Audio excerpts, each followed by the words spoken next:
నమస్కారం welcome to ఎస్వర్ media big breaking news చూస్తున్నాం. కాకినాడ ట్రాన్స్పోర్ట్ డిపార్ట్మెంట్ అధికారులు ఓవర్ యాక్షన్ చేశారు. ముఖ్యమంత్రి కాన్వాయ్ కోసం వాహనాలను తక్షణమే తమకు అప్పగించాలంటూ హడావిడి చేశారు. కారులో ప్రయాణిస్తున్న ప్రయాణికులను అక్కడ దింపేసి తమ వాహనాలను అప్పచెప్పాలంటూ డిమాండ్ చేయడంతో ప్రయాణికులు అడ్డం తిరిగారు. తమకు అధికారం ఉంది అంటూ ఒక ఎస్ఐ ర్యాంకు అధికారి వాదించడంతో ప్రయాణికులు కూడా తాము ఇచ్చేది లేదు, ప్రయాణం మధ్యలో ఎలా వదిలేస్తారు అంటూ నిలదీశారు. ఈలోగా ఉన్నతాధికారులు అక్కడికి వచ్చి ప్రయాణికులకు సర్ది చెప్పారు.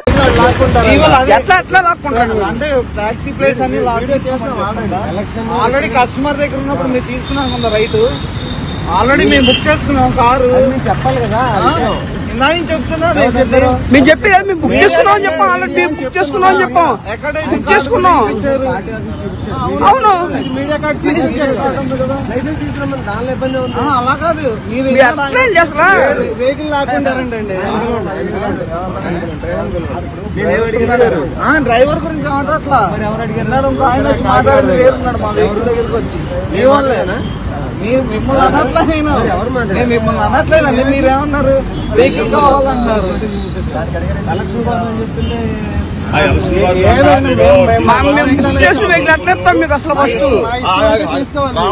తీసుకోవాలి మీరు. ఇక్కడ రోడ్డు మీద వెళ్ళి జర్నీ చేసి వాళ్ళు అసలు తీసుకోకూడదు. కార్ లో వెహికల్ లో చెప్పకూడదు. కావాలంటే మా కూటమి వచ్చిన తర్వాత, మా గవర్నమెంట్ వచ్చిన తర్వాత మరీ బాగా తెలియజేస్తాం. అది అదే ఏ డిపార్ట్మెంట్ అయినా పర్లేదు, నాకు చెప్పడానికి దమ్ముంది.